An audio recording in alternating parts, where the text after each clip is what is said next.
जय जगन्नाथ पिला माने तुम सामने गोटे प्रश्न अच्छी चलो ताको समाधान करवा। दुईटी संख्यार गुणफल 2738 गोटे संख्या अन्यटीर दुई गुण हेले बड़ संख्याटी केते।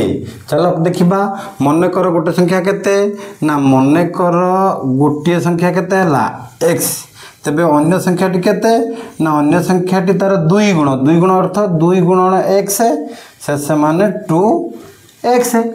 प्रश्न कौन कही ना सेमानकर गुणफल है 2738 तेरे गुणी दबा x गुणन 2x केते ना 2738 ताने x रे 2x गुणने केते 2x square is equal to 2738 तबे x square is equal to केते ना 2738 बाय 2 रे काटने 2 के 2 2 3 6 212 2 9 18 एतिक हैला।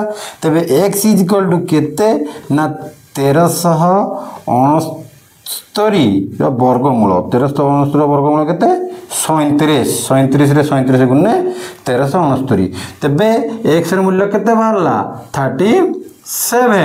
तबे अन्य संख्याटी केते तार दुई गुण अन्य संख्याटी दुई गुण अर्थ 2 गुणन 37 गुणन केते हबो 7 ले 14 4 ने 1 3 ले 6 के 7 74 तबे बड़ संख्याटी केते 74। प्रश्नटी बुझी पारिथिले चैनल टी को सब्सक्राइब कर नेबे एवं वीडियो टी को लाइक करी संग मानक सहित शेयर कर नेबे। धन्यवाद।